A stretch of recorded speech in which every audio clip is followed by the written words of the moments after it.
pabūti su manim srovėje, nes kitaip neišėjo man.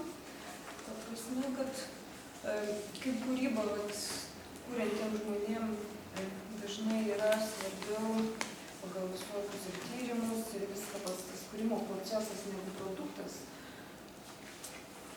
Aš besiruošdama šitai konferencijai supratau, kodėl ištisai žmonės galvoja, kad aš esu menininkė ir nei vienas nepažįstamas nepasakė man, kad aš galėčiau būti psichologė. Man labai sunku visada būna užbaigti tą daryti iki to produkto, kuris yra galutinis, kurį aš pateikiu, kuris jau čia yra tas, kuris yra slideshow ir fiksuotas taškas.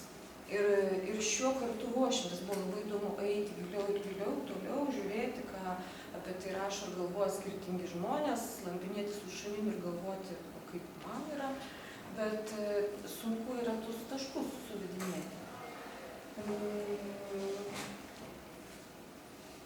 Pradžioj prieš savo ilgas kalbas aš pasidalinsiu su jumis, į kieno mintis aš šiek tiek atsirėmiau šį kartą.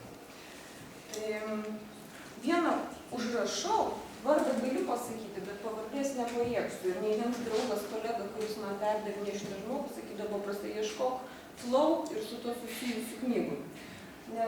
O tiesiog iš pagarbos žmogui aš užrašysiu jo pavardę.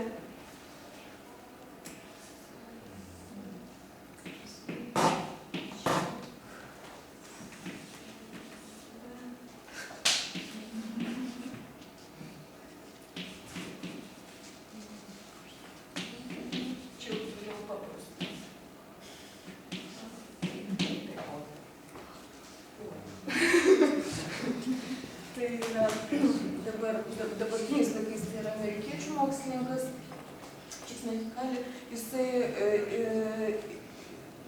30 metų tyrinėja kūrybiškumo fenomeną, darydamas tiesiog tyrimų daugybę ypatingai kūrybingų žmonių yra interviavęs, apklausęs, tiesiog šiaip įvairiausių žmonių, įvairiausių situacijose žiūrės. Ir gana įdomu man atsiremti buvo ir į tyrėjo, ne tik subjektyviai savo išgyvenimus.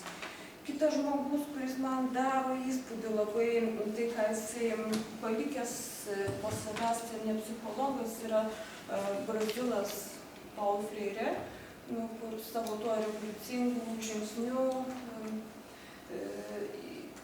jisai laisvę moksle labai stipriau, laisvę edukacijai. Ir Freire baigėsi ir blogai ir gerai, blogai tai, kad buvo ir kalėjimas, ir tremtis iš Brazilijos, ir ilgi laikai užsienį. Gerai tai turbūt ta pusė, kad tai, ką jisai nešė, platų atgarsį gavo, jisai Harvardo profesorium patapo ir taip toliau, ir daug metodas etiškai. Ir truputėlį kažkaip pralaimėjus, irgi man ten iš seniau. Va, tai gal ką skaitai, tai daugybė sinchronizmų ir atneša į gyvenimą, kad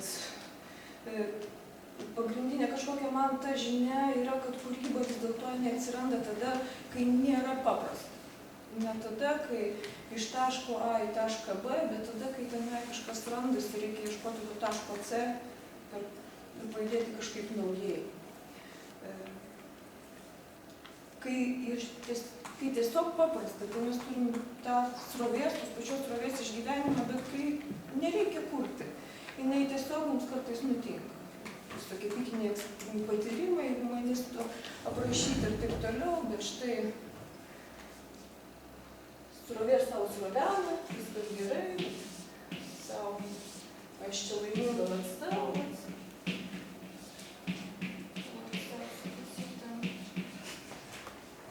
Yra kažkoks mano troškimų objektas, irgi čia viskas gerai, toks naustrojaus obuolys. Ir tarp mūsų nėra jokių kliučių, aš tai lakstau po kalnus, fotografuoju su nauju aparatu, lėkiu į kokį nors pasimatymą su man patinkančiu žmogum. Kažkoks vyksta procesas, kuris natūraliai darau kažkokį tai dalyką, dėl ko aš susikaupiu, man gerai sekasi, laikas tarsi dingsta, daugumai pažįstami yra dalykų. Ir mano susikaupimo reikalauja kažkokio ir džiaugsmo ir taip toliau. Bėdos prasideda tada, kai man po keliui pasimatymą sulūžta mašina, kai reikia tas nuotraukas kažkaip suvesti ir pateikti kažkokiai peržiūrai ir neaišku, kaip tenai bus. Nu, vat, visi vat šitie dalykai, tada man reikia ieškoti to kito taško, kaip aš pereisiu, kaip vis dėlto tos raudos gali keliauti toliau. Kaip neužlūžti. Kaip tapti daugiau kažkuo negu tik šitas. Kaip įgyti didesnę galią, didesnį integruotumą. Kaip ta aplinka, kuri iš pirmo žvilgsnio man nepalanki, galėtų tapti iš dalies ir mano ir aš galėčiau žengti toliau. Toksai tiltų statymas kažko tai kūryboje. Va, tai jeigu apie sinchronizmus, apie kuriuos aš pradėjau prieš tai tiesiog galvoju, jo, vakare aš susikaupsiu, dar susidėliosiu mintis ir pas mane bum pridėjo į namus kaimynai ir mes pradėjom kalbėti su statybininkais apie mano stogo dekonstrukciją ir kalbėti iki gilių išnaktų, kol aš visus išvariau, sakiau, man rytoj konferencija Kaune ir taip toliau. Ir tada galvoju, ryte aš atsikelsiu, atsikėliau, reikės ir pradėjau toliau dėliotis tas mintis, bet jos man tebesidėlioja. Tai ta tokia stogo rekonstrukcija, kažką tai dekonstruoti ir kuo. Jo, jeigu pagrindinis dalykas nesustoti prieš kliūtį, toliau būti srovėje, tai čia nieko to. Mes kuriam toliau, mes einame, žiūrime, kaip čia toliau vyksta. Ką tai įneš naujo į gyvenimą, ką tai įneš naujo į dabartį. Aš kartais žvilgterėsiu.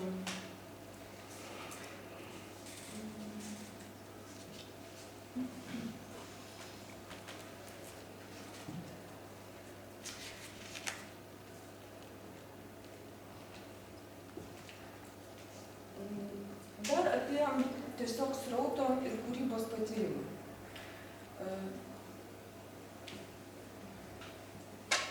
Jeigu taip metaforiškai kalbėti, tai šita upė, jinai teka ne tik tarp manęs ir kažko tai, bet jinai teka tarp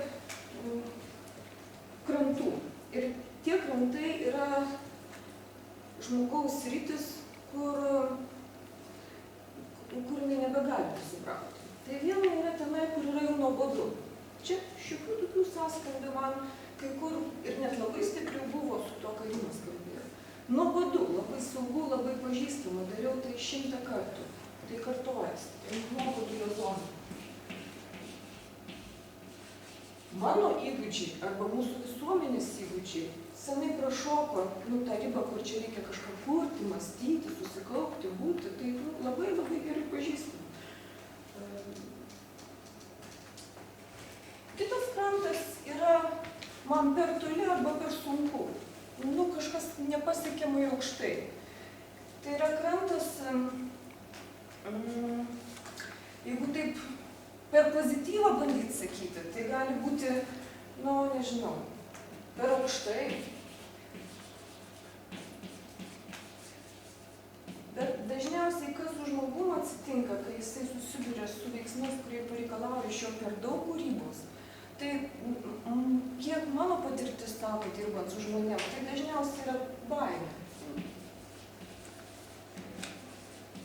Kai iš manęs pareikalauja daugiau negu aš galiu duoti. Baimė, sukaustymas, kur nebetika jokia kūryba.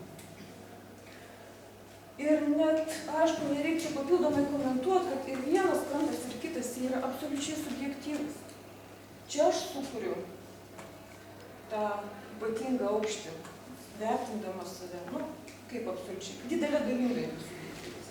Ir lygiai taip pat aš galiu pajausti nuobodulį, kur galbūt kitas gali išvelgti ir kažkaip naujai pertvartą situaciją ir vėl jinai bus gyva.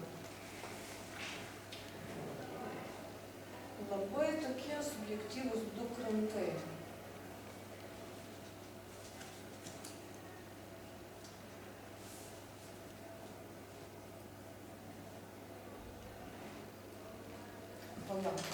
Kaip ir sakiau, aš jūs tai pakviesiu, nes man atskiri dalykai momentais būna susidėlioja tokį vientisą. Bet momentais galvoju, gal tiesiog eisiu per tos vientisus ir paskui pabandysiu jungti. Kitas dalykas - visuomenė. Jo.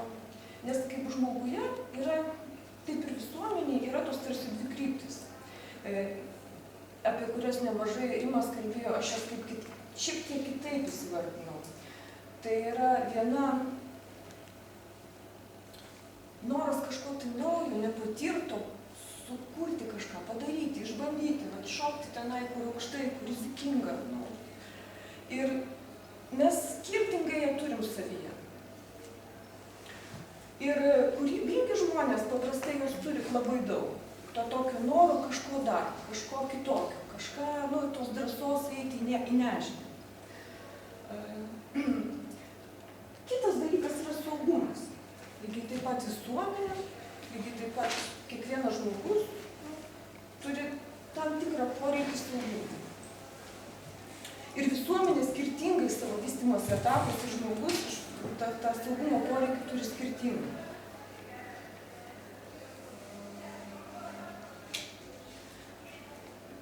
Aiškiai, kūrybingi žmonės pagal jų visokį tyrimą turi labai didelį tą poreikį naujumui, įvairovai ir gana mažą tą poreikį, kad būtų kažkas pripažinta, kad būtų įvertinta, kad būtų saugu. Svarbiau yra kurti, svarbu yra žmogui gyventi, tam gali būti svarbu uždirbti, bet pirminis yra, kad būtų įdomu kurti, kad įdomu būtų daryti tą, ką jisai ir nedaro. O jeigu prioritetą dėti saugumui, kuris toks kūrybos stabdis yra, tada tiesiog yra saugu. Ir tiek, nieko naujo, nieks nesivysto, nekinta, bet yra saugu. Yra draudimai, yra dar kažkas. O tai saugu, kurioje pusėje bus? Dešinė ar kairė? Čia prie nuobodulio, jo. Čia bus saugu. Ką? Saugu ten, kur nuobodu. Nuobodu ir saugu yra skirtingos pusės to paties obuolio ar mėnulio, žinai, juodoji ir baltoji pusė. Jo, bet čia yra saugu.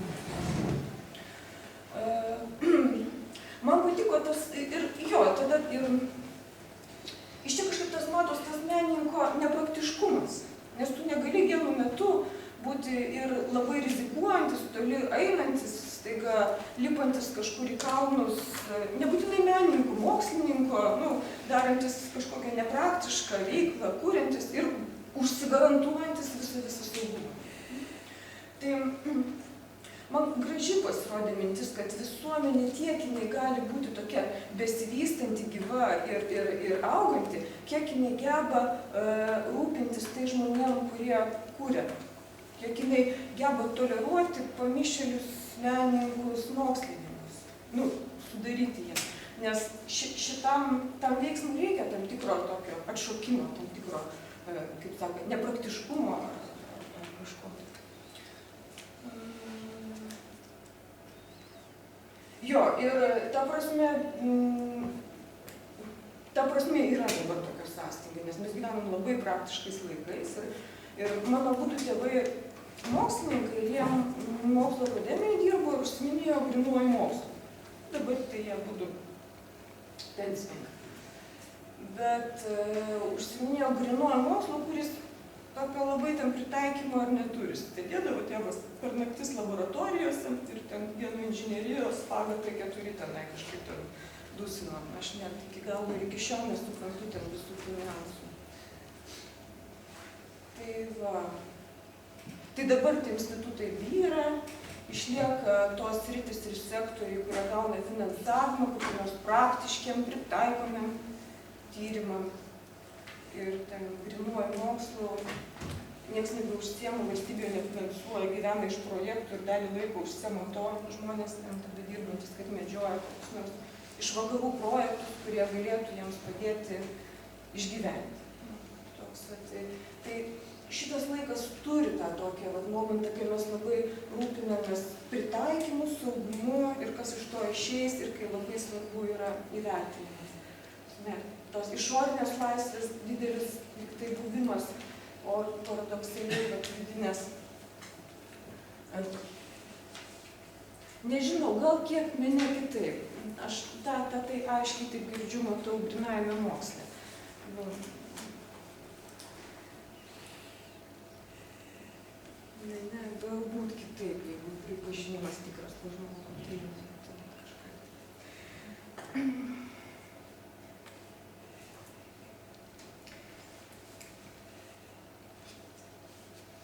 Jo. Ir ta srovė, jinai gražiausiai srovena ant ribos. Jeigu imti subjektyvų ne visuomenės, bet žmogaus pasaulį, tai nuolat ties ta riba, kur man jau nenuobodu, bet aš ryžtuosi kažkam naujam, bet tai dar nėra, kas mane žlugdytų, stabdytų, išgąsdintų per daug, kad aš sugrįžčiau, užsirauščiau, sakyčiau, niekada daugiau į tą upę negrįžtu. Nu, kažkur ties ta riba. Gebėjimas būti žmogaus srovėje. Šitas autorius vadina tą patirtį autotelic experience. Tai yra autotelis, tai yra, kai aš būnu toje patirtyje, kai jinai pati man svarbiau. Ir žmonės vadina autotelišką asmenybę. Kai man tas patyrimas būti srovėje, kurti, džiaugtis gyvenimu, džiaugtis tuo, ką darau, yra svarbesnis ne kas iš to bus, ką aš už tai gausiu, ar labiau užnešantis negu mano kažkokias tai praktiški paskaičiavimai ar baimės. Ir srovė, jinai, buvimas tam sraute, buvimas kūryboje, jisai neparadoksaliai, bet jis tiesiog kūrė didesnį integruotumą. Jisai augina, žmogus tampa labiau sudėtingas, nes kai tu įžengi iš tos savo parapijos, kur moteris klūpo vienoje pusėje, vyrai kitoje, ir prieš komuniją imant reikia būtinai ten kaip nors tik stovėti, tai kai atsidurti, kur ten visi susimaišę, o komuniją priema klūpėdami, gali susimastyti, kad gali būti ne tik tai. Nu, tas labai aišku, tu įžengi kažką tai naujo, surizikuoji, pamatyti, kaip yra kitaip, patirti, kaip yra kitaip, arba sukurti kažką dar labiau įjungdamas tą išorę. Tai randasi žmogaus integruotumas. Nu, prasme, ir kažkoks sudėtingesnis, didesnis pasidarai, laisvesnis. Kūryba, ta prasme, laisvina, augina žmogų.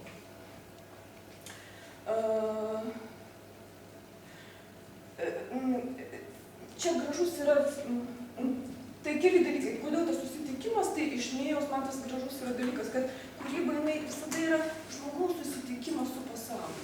Tai nėra, kad aš sėdžiu ir kuriu. Tai visuomet yra mano sąlytis su išorė, susitikimas ir kažkoks naujas prabilimas, kažko pasiėmimas iš to išorinio pasaulio ir kažko vėl atidavimas jam. Ir dėl to jinai vėlgi kelianti baimę, kelianti įtampas, nes kol aš su nieko nesusitinku, tai ramu kaip ir. O susitikimas jis visada yra rizika.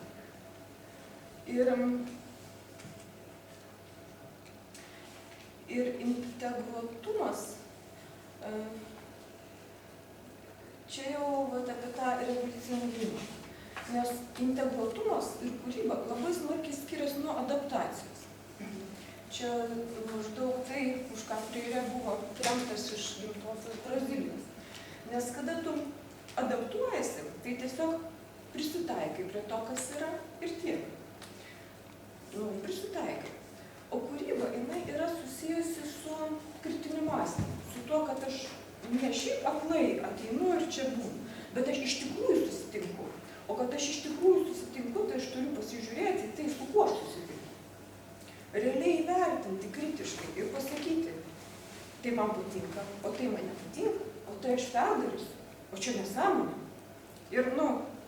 Ir įtakoju, perkurdama savo susitikimu, perkurdama įtakoju ir gimsta kažkas tai naujo, bet tam, kas buvo, iki tol stabiliai, gerai, ramiai, galbūt tai visai nepatiks, kaip kūryba mokymėsi, kad nežiūrėti, neklausyti, tai, ką mokytojas sako, ir yra tiesa, ir tik tai, ir neprisikrauti, kaip bačkai, visokiausių žinių, o žiūrėti, su kuo aš susitinku, su kuo, ką aš apie tai galvoju.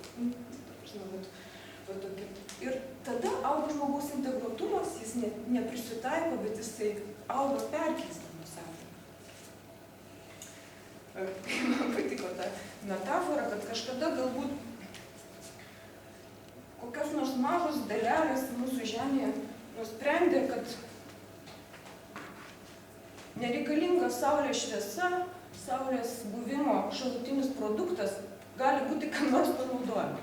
Ir atsirado augalai, kurie fotosintezės pagalba pradėjo augti ir klestėti. O paskui jau ten visa gyvūnija ir panašiai. Tai va, tas Dievo žaismas, vadinamas kaip kūryba. Dar integracija.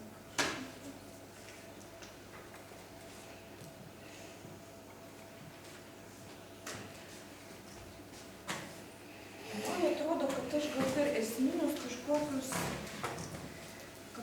dalykus perėjau ir galbūt galėčiau čia sustoti.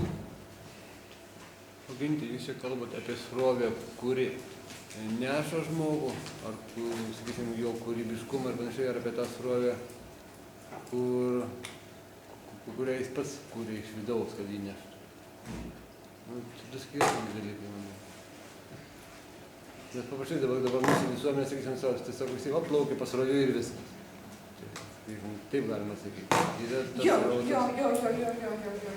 Tas srautas yra vidinis žmogaus srautas, kuris netitinka to plaukimo pasroviui. Bet iš išorės gali atrodyti kaip plaukimas pasroviui. Nepagalvojo, kažko nepraktiškai, kažką ne. Nes kai tas srovės fenomenas ir kūrybos aprašomas ir kiek aš pati išgyvenus, yra dalykų, kad iš tikrųjų žmogus į tai eina, į tą upę brenda, ir tas žingsnis yra kurti proaktyvus ir leidžia tiems dalykams prasidėti, bet tada dingsta laikas, nebelabai svarbu rezultatas. Srovė, yra srovė, tokia, subjektyviai labai smarkiai įsitraukiama, stiprus išgyvenimai, visokie viduje žmogaus, tai jeigu tai tokiam išreikštam laipsniui, gali iš išorės atrodyti, kad jau jį neša ir jį iš tikrųjų neša, bet tai, man atrodo, tai yra vienu metu. Tai vienu metu. O tą srovę kaip nors keisti galima, jūs sakėte, jinai pati atsiranda kažkaip tai. Įtakoti jos atsiradimą ar jos... Stiprinimą, silpninimą, atsiradimą, dingimą. Man atrodo, buvimas srovėje, į ją ėjimas yra tam tikras įgūdis. Nes viena tai yra atsiranda, pavyzdžiui, kliūtis. Aš ją savo buvau nusipaišusi tarp savęs ir obuolio musę kažkokią tokį. Savame čia atsiranda. Bet tada jin gali būti mano viduj, gali būti išorė ta kliūtis kažkokia. Bet tada jau mano vidinis dalykas, ką aš su ta muse darau. Su ta kliūtimi. Ar aš sakau, oi, kliūtis ne, ar aš sakau, aha, kliūtis, kaip čia tą kliūtį panaudojus, kaip čia ją atsispyrus, tai ir įgūdis būti, nors atsiranda kliūčių, nors aplinkybės nepalankios sroviai, įgūdis peržengti savo baimę pradėti, savo tuščio lapo baimę, kurią prieš kūrybinį, arba kažkaip pagaliau įforminti savo mintį, arba išdrįsti išlysti prieš humanistus konferencijoje, ar kažką. Atsiranda tą darant, tai eina. Kaip lygiai taip jis gali blokuotis, jeigu žmogus nebando, sako, kad tai ne man, tai ne mano, aš to nebandysiu, aš nerizikuosiu, aš nebandysiu net kurti, nes aš nekūrybinga asmenybė. Tai yra grotelių prieš save susikūrimas. O tie dalykai per aukštai baimė, jie gali padėti kūrybiškumui? Ar tai trūdės? Ne, man čia tai aš sakyčiau, tas per aukštai baimė, tai yra kaip kliūties bruožas. Čia tiesiog yra kažkas labai sudėtingo. Tam žmogui, kuris, kaip. Bet tai padės, gali padėti. Eiti į tai, ko biškį bijau, taip. Eiti į tai, ko labai bijau, ir aišku, kad, kaip nemokant vairuoti, išvažiuoti į Vilniaus centrą, manau, kad gal nereiktų, apie tai, bet šiaip nemokant vairuoti miško takelius, o pabandyti pavažiuoti. Visai gal ir, aš čia ne kūrybinis pavyzdys, bet apie tą tokį jo pabandymą praplėsti savo erdvę. Žinot, man klausant toks kyla toks klausimas, arba tie klausimai ir komentarai lygiai pradeda atskleist tą pagrindinę tą mintį perduot mum, arba vis dėlto ne, nes kažkaip tas laikas vis dėlto ribotas pranešimo. Kaip labiau tinka.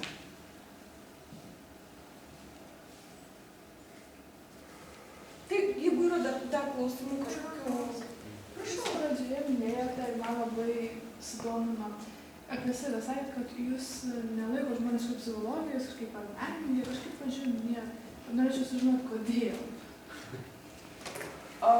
Nu, žmonės kažkaip... Kodėl mane žmonės laiko menininkė, kaip aš suprantu? Labai, o ne psichologija.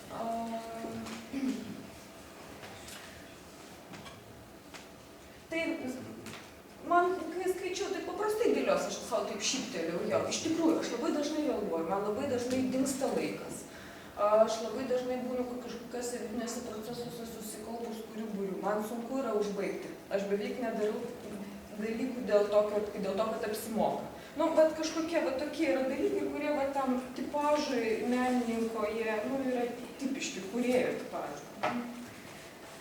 Vat, ir tada matytas kažkaip jaučiasi žmogaus erdvėje laukia ir kiti sako, ai, tai tu menininkė tikriausiai, tik tai, nu, ką darai, kokį meną.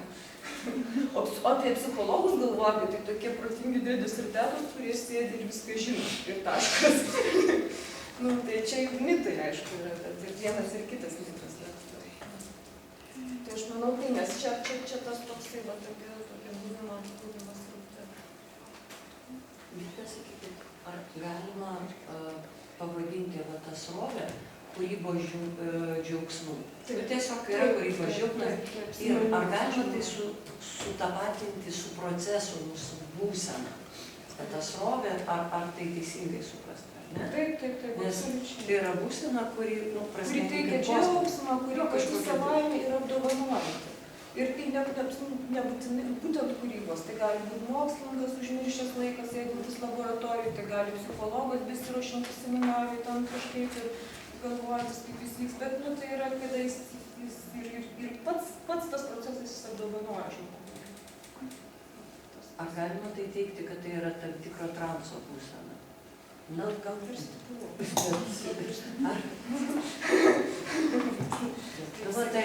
Galbūt tai gali būti sąlyčių.